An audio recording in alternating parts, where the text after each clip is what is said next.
నమస్తే. Present issue అంతా కూడా బీసీలకు సంబంధించినటువంటి రిజర్వేషన్లపైన హాట్గా నడుస్తూ ఉన్నది. ముఖ్యంగా ఇటీవల కాంగ్రెస్ పార్టీ తీర్మానం చేసి ఢిల్లీకి పంపించింది. మరి ఢిల్లీలో ఉన్నటువంటి బీజేపీ పార్టీ చేతిలో బీసీ రిజర్వేషన్లకు సంబంధించిన అంశం ముడిపడి ఉందనేది కాంగ్రెస్ పార్టీ వాదన. బీసీ సంబంధించినటువంటి బిల్లు అక్కడ ఆగింది కాబట్టి కేంద్రం పైన పోరాటం చేయాలని చెప్పి కల్వకుంట్ల కవిత ఇటీవల కొన్ని కామెంట్లు చేస్తూ ఉంది. 17వ తారీఖున ఆమె రైలు రోకో అన్నటువంటి కార్యక్రమాన్ని కూడా పూనుకోవడం జరిగింది. ఇక మరొక పక్కన ఇటీవల రేవంత్ రెడ్డి తీసుకుంటున్నటువంటి కొన్ని నిర్ణయాలు కావచ్చు, బీజేపీ పార్టీకి సంబంధించినటువంటి కొత్త అధ్యక్షుడు కావచ్చు, వీటన్నిటి పట్ల మాట్లాడేటువంటి ప్రయత్నం చేద్దాం. మనతో పాటు ఎంపీ ఆర్ కృష్ణయ్య గారు మనతో ఉన్నారు, మాట్లాడేటువంటి ప్రయత్నం చేద్దాం. సార్, మీ గురించి చాలా హాట్ టాపిక్ నడుస్తూ ఉన్నది. ఇప్పుడు మీరు చాలా రోజులుగా బీసీల కోసం మాట్లాడిన, బీసీల కోసం ఎన్నో ఉద్యమాలు చేసినటువంటి చరిత్ర మీది. అటువంటి వ్యక్తి ఈరోజు కల్వకుంట్ల కవిత దగ్గరికి పోయి కలవడం వెనుక ముఖ్యమైనటువంటి ఉద్దేశం ఏంటి, ఆమెకు మద్దతు ఇవ్వడం ఏంటి అన్నటువంటి దానిపైన కవితను కలవలేదు. కవితను వచ్చి ఇంటికాడ మా ఇంటికి వచ్చింది. ఓకే, వచ్చి మీ సలహాలు కావాలి, సూచనలు కావాలి, నేను బీసీ రిజర్వేషన్ కొట్లాడుతున్నా అని నా దగ్గరికి వచ్చింది. వచ్చినప్పుడు మన సంస్కృతి, తెలంగాణ సంస్కృతి మర్యాద ఇవ్వడం. ఆమె కూర్చొని పెట్టాం, మర్యాద ఇచ్చిన. ఆమెకు ఒకటి చెప్పిన, మీరు కొట్లాడవలసింది సెంట్రల్ మీద కాదు, స్టేట్ మీద అని చెప్పిన. అందుకే మీ వైఖరి, మీ పోరాట పంతం మార్చాలని కోరిన అని రాజ్యాంగంలో ఏముంది, రాజ్యాంగంలోని 243 D6 ఆర్టికల్ ప్రకారము స్థానిక సంస్థల్లో రిజర్వేషన్లు నిర్ణయించే అధికారం రాష్ట్ర ప్రభుత్వానికి ఉంది. ఈ మేరకు రాష్ట్ర ప్రభుత్వం అసెంబ్లీలో బిల్లు పాస్ చేసింది. బిల్లు పాస్ అయినాక ఏం చేయాలి, జీవో తీయాలి. జీవో తీసి ఎన్నికలకు పోవాలి, నోటిఫికేషన్ ఇచ్చి. అట్లా చేయకుండా తప్పించుకోవడానికి మొత్తం కేంద్రం మీద బిల్లు పంపించి మేము కేంద్రం చేయాలని చెప్పి ప్రచారం చేసి ఒక ఫోబియా, ఒక గ్లోబల్ ప్రచారంతో ప్రజలను, రాజకీయ పార్టీలను తప్పుతో పట్టిస్తున్నారు. మీరు రాజ్యాంగం చదవండి అంటే ఆమె కూడా ఇక్కడ వచ్చినప్పుడు మాట్లాడింది. నా మాటని తెలుసుకొని ఈయనే మాట్లాడింది, కేంద్ర రాష్ట్ర ప్రభుత్వమే జీవో తీయాలి, చేయాలని చెప్పి. అంటే నీ పోరాటం అంతా రాష్ట్ర ప్రభుత్వం మీద చేయి, కేంద్రం మీద కాదని నచ్చ చెప్పి పంపించిన. ఏంటి సార్, అసలు ప్రధానంగా కేంద్ర ప్రభుత్వం మీద యుద్ధం చేయడానికి రైలు రోకో అన్నటువంటి కార్యక్రమాన్ని ఆమె ముంగటేసుకొని ఇటువంటి ప్రయత్నం చేయడానికి ముఖ్యమైనటువంటి కారణం ఏంటి అంటే గతంలో ఉన్నటువంటి రిజర్వేషన్ల సంగతి మీకు ఎరిగి 33% ఉన్నటువంటి రిజర్వేషన్లు 23% కుదించినటువంటి చరిత్ర ఆ రోజు ఉన్నటువంటి బీఆర్ఎస్ పార్టీది. బీఆర్ఎస్ పార్టీలో ఉన్నటువంటి కవిత కూడా బీఆర్ఎస్ ప్రభుత్వం తగ్గించినప్పుడు ఒక్కరు కూడా నోరు మెదపలేదు. నేనే కొట్లాడినా, 10 సార్లు ధర్నా చేసిన. ధర్నా చేసి కేసీఆర్ని కలిసి పోరాడినాం. అప్పుడు కేసీఆర్ చర్చలు జరిపినాం ఆయనతోటి. ఆయన ఏమంటాడు, సుప్రీంకోర్టులో తీర్పు ఇట్లా వచ్చింది. నేను అన్న సుప్రీంకోర్టులో పెద్ద పెద్ద లాయర్లు పెట్టి కొట్లాడాలి. సుప్రీంకోర్టు తీర్పు రాజకీయ రిజర్వేషన్లకు లిమిట్ పెట్టడం ఏంటిది, కొట్లాడాలని ఎంత చెప్పినాం. ధర్నాలు 10 ధర్నాలు చేసి అట్లే వదిలిపెట్టాం దాన్ని. దీన్ని అప్పటికి మేము కేంద్రం మీద ఒత్తిడి తీసుకొచ్చి రాజ్యాంగాన్ని సవరించి జనాభా ప్రకారం రిజర్వేషన్లు పెట్టాలనేది అది ఒక పోరాటం. ఇది వేరే పోరాటం, అది వేరే పోరాటం. అందుకే కవిత కూడా అదే విషయం చెప్పిన. అయితే ఈ సందర్భం లోపల కవిత గారు పోరాడితే తప్పు పట్టలేని నేను, ఎందుకంటే బీసీ కాజ్ మీద పోరాడుతుంది. బీసీ కాజ్ మీద ఎవరు కొట్లాడినా మేము వెల్కమ్ చేస్తాం. తెలంగాణ పోరాటంలో అన్ని పార్టీలు చేసినాయి అందరూ, ఎందుకంటే బీసీ మనం మరింత పెరుగుతుంది, బీసీలకు మరింత బలం చేకూరుతుంది. ఆమె చేసేటువంటి పోరాటం రాష్ట్రంలో కాదు ఇప్పుడు చేసేది. మీరు ఇప్పుడు బీజేపీ పార్టీలో ఒక ఎంపీగా ఉన్నారు. సో మరి బీజేపీ ఆమెకు మద్దతు ఇస్తూ మీరు రైలు రోకోలో మీరు పాల్గొంటున్నారా? నేను రైలు రోకోలో నేనెందుకు పాల్గొంటారా? నేను బీజేపీ ఎంపీని. ఆమె కూడా నన్ను అడగలేదు. మీరు అన్నారు కదా మీ మద్దతు ఇస్తాం మేము అంటే ఉద్యమానికి జనరల్ రాష్ట్ర ప్రభుత్వం మీద జరిపే ఉద్యమానికి మద్దతు కేంద్రంలో చేసి ఆమెనే నచ్చ చెప్పి ఒప్పించినాం మేము. రాష్ట్ర ప్రభుత్వమే చేయాలి అంటే నేను ఆల్రెడీ డిక్లేర్ చేసినా, నేను చేస్తా అని ఆ టైప్లో మాట్లాడింది అని ఇవన్నీ మళ్ళీ మార్చి నేను ఇక ముందు రాష్ట్ర ప్రభుత్వం మీద కొట్లాడతానని మాట్లాడిపోయింది.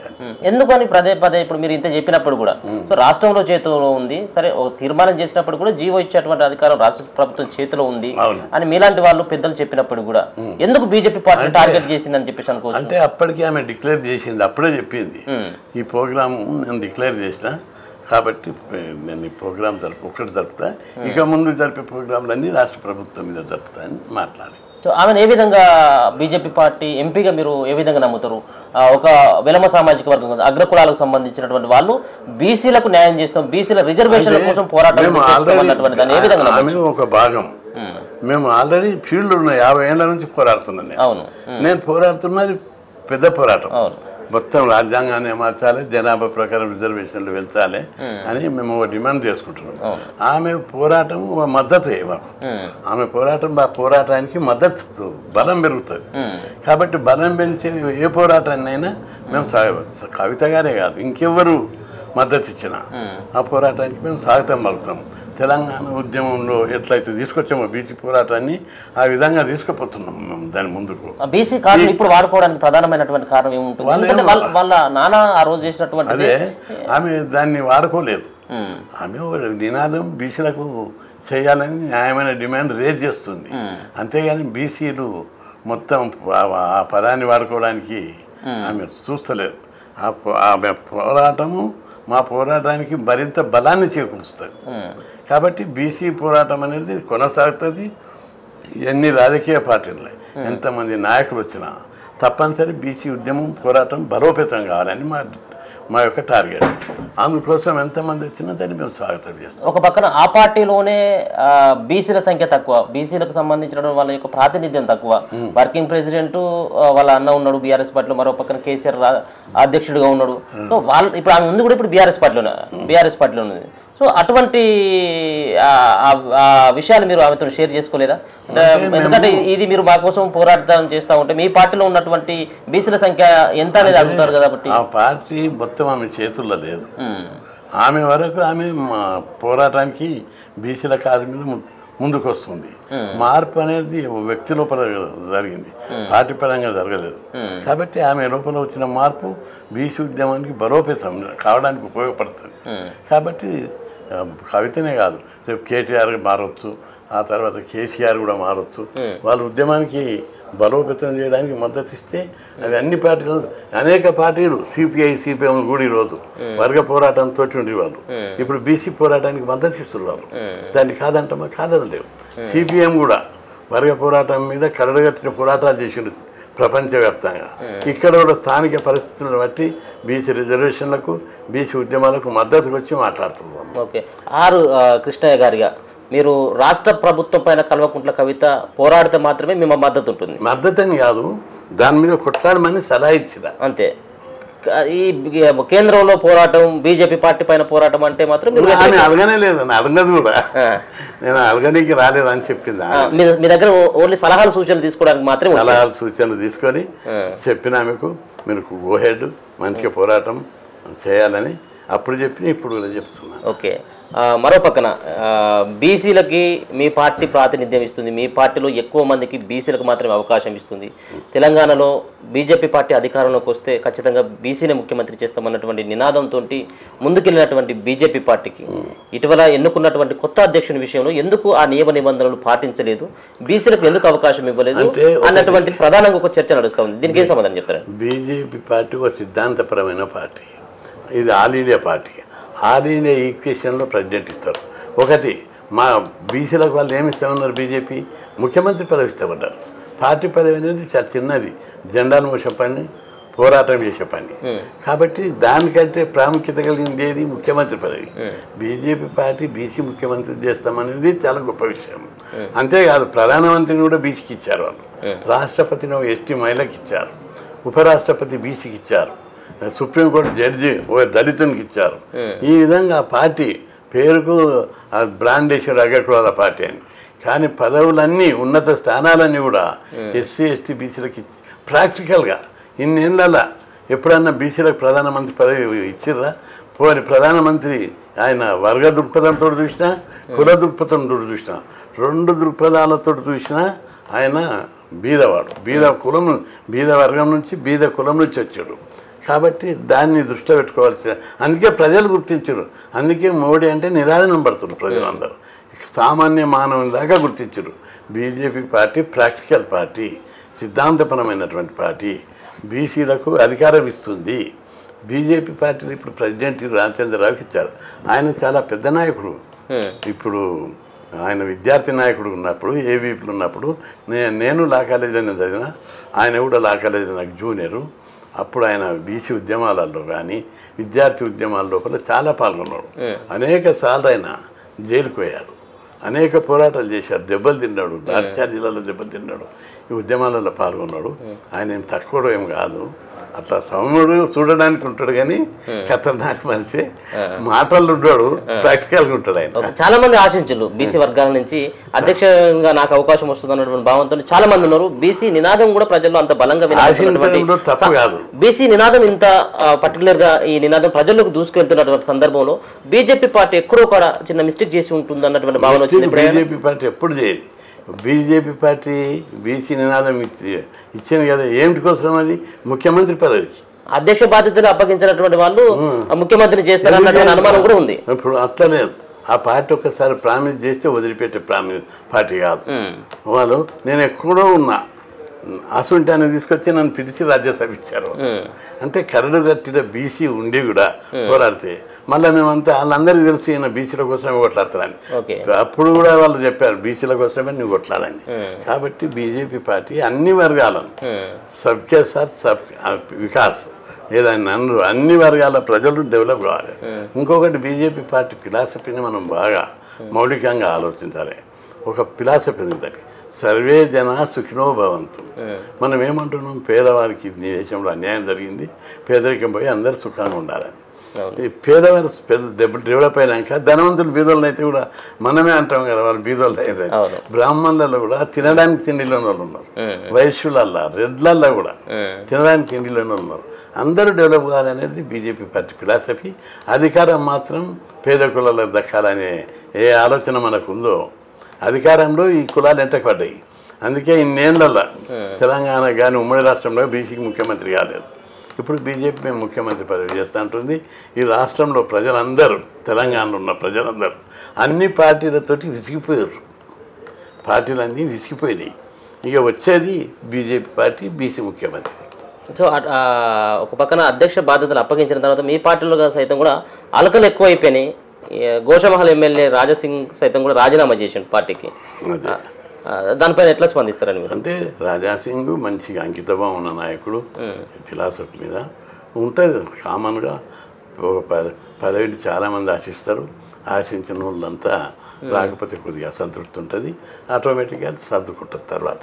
అంటే మీ పార్టీలో ఉన్నటువంటి సీనియర్ నాయకులంతా కూడా వేరే పార్టీలకు అమ్ముడుపోయేటువంటి పరిస్థితులకు వస్తూ ఉన్నది. బీజేపీ పార్టీ రాష్ట్రంలో అధికారంలోకి వచ్చుడు బీజేపీ పార్టీలో ఉన్నటువంటి రాష్ట్ర నాయకులకే అసలు లేదు అటువంటి ఆలోచన అన్నటువంటి ఆ భావన కూడా ఆయన వ్యక్తపరిచారు. బీజేపీ పార్టీ వ్యక్తుల మీద ఆధారపడి ఉండదు, సిద్ధాంత భూమికే ఉన్నటువంటి పార్టీ, బలమైనటువంటి రాజకీయ కార్యకర్తలు ఉన్నటువంటి పార్టీ.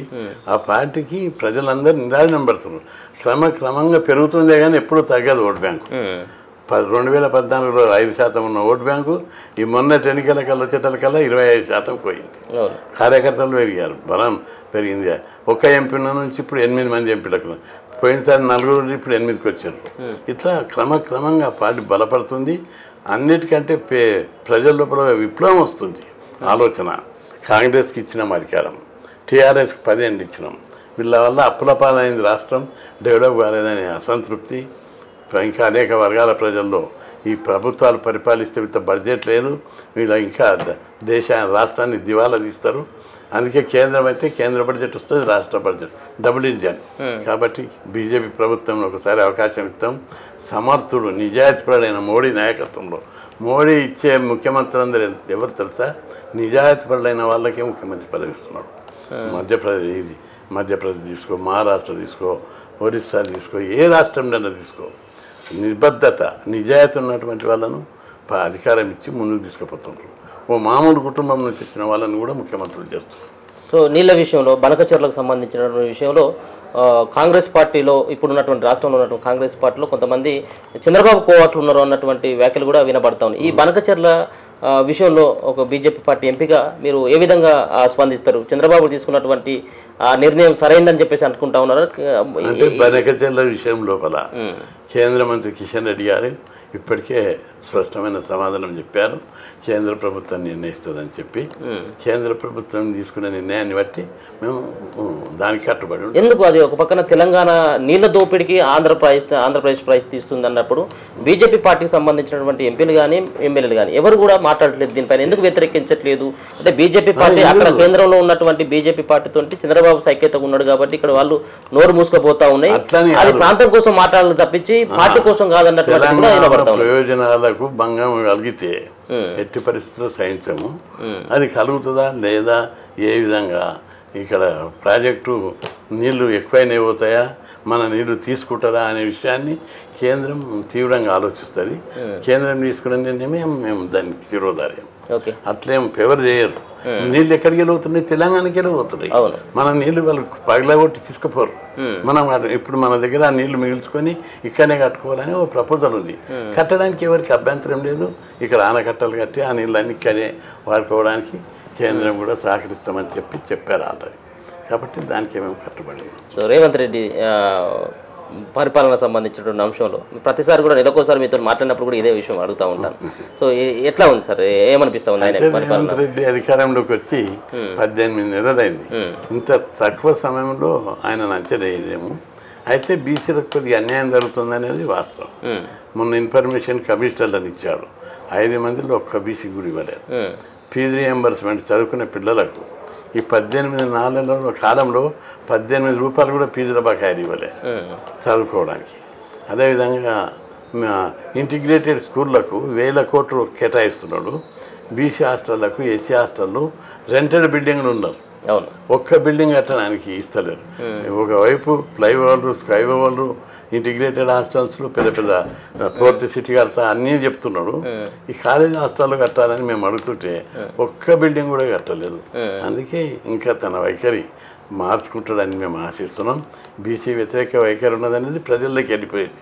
మంత్రివర్గంలో కూడా 3 ఉన్నారు. రాహుల్ గాంధీ 42% అంటే ఈయన 20% కూడా ఇస్తలేరు. కార్పొరేషన్ చైర్మన్లో కూడా 20% కూడా లేరు. ఎక్కడ తాముకే ఇచ్చే పదవులలో కూడా ఇస్తలేరు. ఇట్లా అన్యాయం జరుగుతుంది ఈ వైఖరి. అయితే ఈ 2 సంవత్సరాల తర్వాత ఏమైనా మార్చుకుంటారేమని మేము అనుకుంటున్నాం. మార్చుకోకపోతే తప్పనిసరి ఉద్యమాలు జరుగుతాయి. ఇది బీసీల అడ్డ, తెలంగాణ అడ్డ, తెలంగాణ గడ్డ బీసీల అడ్డ. ఎవరైనా మారవలసిందే. ఎందుకంటే గతంలో మేము పెట్టిన ఫీజు రియంబర్స్మెంట్ పథకం కానీ, హాస్టళ్ళు కానీ, గురుకులాలు కానీ, ప్రతి స్కీమ్ బీసీలై దేశంలో బీసీలు ముఖ్యమంత్రి ఉన్న రాష్ట్రాల్లో కూడా లేని స్కీమ్లు ఇక్కడ పెట్టించుకున్నాం. మేము ఈ ఉద్యమాల ద్వారా పెట్టించుకున్నాం. ప్రజలు, విద్యార్థులు పోరాటం చేసి ఈ స్కీములు పెట్టించుకున్నాం. కాబట్టి ఈ స్కీమ్ల జోలికి వచ్చిన ఈ స్కీములు ఇంకింత బలోపేతం చేయకపోయినా తప్పనిసరి బీసీలలో తిరుగుబాటు వస్తుంది. Okay sir, thank you so much. So ఇది ఆర్ కృష్ణ గారు చెప్తున్నటువంటి అంశం. ఇటీవల తీసుకున్నటువంటి బీజేపీ పార్టీ తీసుకున్నటువంటి నిర్ణయం అధ్యక్ష బాధ్యతలని రామచంద్రరావుకు కట్టబెట్టడం స్వభావే. ఎందుకంటే ఆయన గతంలో చాలా ఏళ్ళుగా ఆ పార్టీని నమ్ముకొని ఉన్నటువంటి వ్యక్తి. రాష్ట్రంలో ఒకవేళ బీజేపీ పార్టీ అధికారంలోకి వస్తే బీసీని ముఖ్యమంత్రి చేస్తామన్నటువంటి ఏదైతే బీజేపీ పార్టీ హామీ ఇచ్చిందో దానికి ఖచ్చితంగా కట్టుబడి ఉంటుంది చివరి వరకు అన్నటువంటి అభిప్రాయాన్ని వ్యక్తం చేయడంతో పాటు కల్వకుంట్ల కవిత కానీ ఇంకా ఎవరైనా కానీ బీసీలకు సపోర్ట్ చేస్తాం, బీసీ ఉద్యమాన్ని ఇంకింత బలోపేతం చేస్తామంటే ఖచ్చితంగా వాళ్ళకి మా యొక్క సలహాలు సూచనలు ఉంటే వాళ్ళని మేము కలుపుకొని పోయి పనిచేసేటువంటి ప్రయత్నం చేస్తామన్నటువంటి విషయాన్ని చెప్పడంతో పాటు మరో పక్కన కేంద్రం పైన పోరాటం చేయడానికి ఆర్ కృష్ణయ్య గారు మద్దతు ఇస్తున్నారు కవితకి. ఒక పక్కన ఆయన బీజేపీ పార్టీలో ఉండి అక్కడ ఎందుకు మద్దతు ఇస్తున్నారు అన్నటువంటి ఏవైతే వార్తలు వస్తూ ఉన్నాయో ఇవంతా కూడా ఫేక్ అయినటువంటి వార్తలు. నేను కేవలం కల్వకుంట్ల కవిత నా దగ్గరికి వచ్చి కొన్ని సలహాలు తీసుకుంది, అది రాష్ట్ర ప్రభుత్వం చేతిలో ఉంది కాబట్టి రాష్ట్ర ప్రభుత్వం పైన కొట్టాడమని చెప్పేసి అన్నాను తప్పించి నేను బీజేపీ పార్టీలో ఉండి కేంద్రం పైన పోరాటం చేయడానికి కాదన్నటువంటి ఒక క్లారిటీ ఇచ్చేటువంటి ప్రయత్నం అయితే ఆర్ కృష్ణ గారు అయితే చేస్తూ ఉన్నారు. చూస్తూనే ఉండండి మన తొలి వెలుగు.